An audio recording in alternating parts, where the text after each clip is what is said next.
और आज भी कानूनी एतबार से बहुत अहम दिन था। दिलचस्प सूरत इसलिए भी है कि सुप्रीम कोर्ट में नवाज शरीफ के लिए और हाई कोर्ट में इमरान खान के रिलीफ के लिए अलग अलग केसेस थे और पैरेलल सेम टाइम पर चल रहे थे। एक तरफ सुप्रीम कोर्ट में समाअत हो रही थी तो दूसरी तरफ हाई कोर्ट में।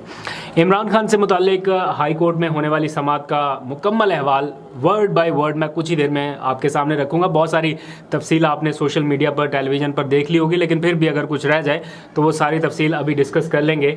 आज उनके वकला ने अदालत को बताया कि इमरान खान से मुलाकात तो दूर की बात है, उन तक कुरान करीम पहुँचाने की भी इजाज़त नहीं दी जा रही। इस अदालती समाअत में किस तरह से मुखालिफ वकील, जो सरकारी वकील थे, वो झूठ बोलते हुए पकड़े गए और किस तरह से ये सारी कार्रवाई आगे बढ़ी और एंड पे चीफ जस्टिस की जानिब से क्या रिमार्क्स आए, ये कुछ ही देर में आपको बताऊंगा। लेकिन पहले थोड़ी सी बात कर लेते हैं सुप्रीम कोर्ट के आज के ताज़ा फैसले की, जिसके नतीजे में हुक्मरान इत्तेहाद की नवाज शरीफ से मुताल्लिक की जाने वाली जो पर्सन स्पेसिफिक कानून साजी थी उस पर एक तरह से पानी फिर गया। मतलब एक तो होती ना मुफाद आमा की कानून साजी जिससे लाखों करोड़ों लोगों की ज़िंदगियां बदल सकती थी, वो एक बिल्कुल डिफरेंट सिनेरियो था। ये कानून साजी बुनियादी तौर पर जो माइंड सेट था, जिसको सोच कर रखी गई थी, वो बुनियादी तौर पर पर्सन स्पेसिफिक यानी एक शख्स के लिए हो रही थी और दैट वाज नवाज शरीफ, और उसके साथ जहांगीर तरीन साहब को भी फ़ायदा हो जाता।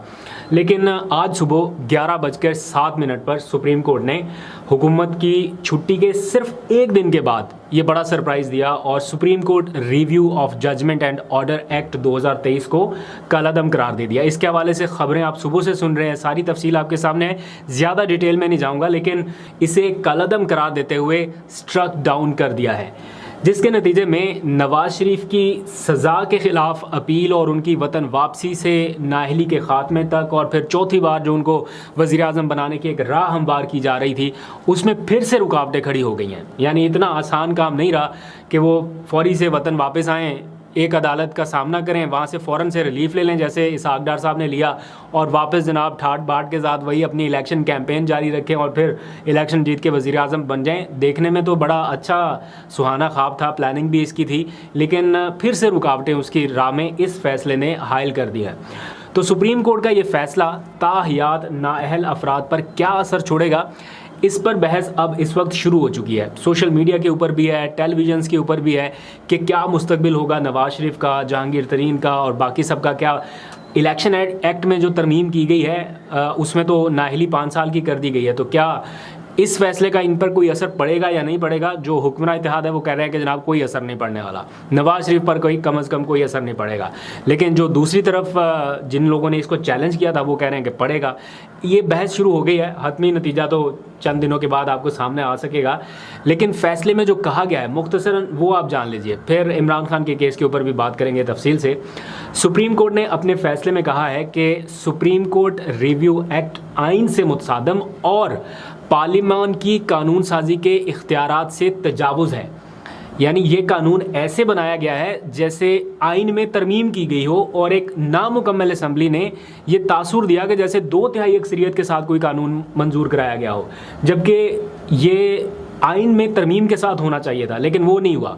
तो नामुकम्मल असम्बली ना आइन में तरमीम कर सकती है, ना इसके पास ऐसा कानून बनाने का इख्तियार था।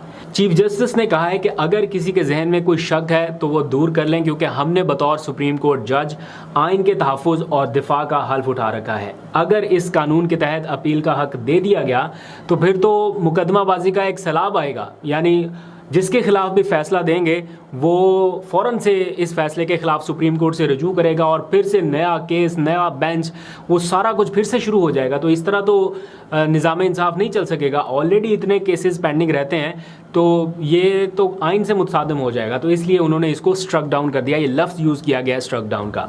तो इमरान खान की हिदायत पर उनके यानी PTI के वकला ने चूँकि इसको चैलेंज किया था, साथ में और भी वकला थे, दीगर इंडिपेंडेंट वकला ने भी इसको चैलेंज किया था।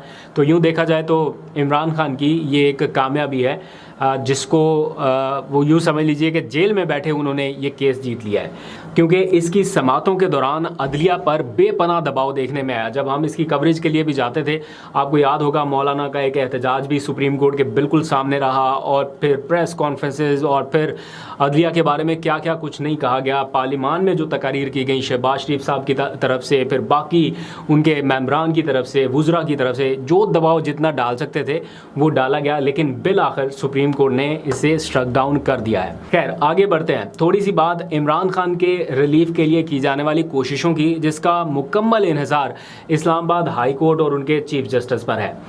इमरान खान की सज़ा मौतली के लिए केस कब फिक्स होगा, अभी इसकी कोई तारीख सामने नहीं आई। एक समाअत ज़रूर हुई है, लेकिन उन्होंने कहा था मैं तारीख का ऐलान करूंगा, तो अभी तक वो तारीख का ऐलान नहीं हुआ।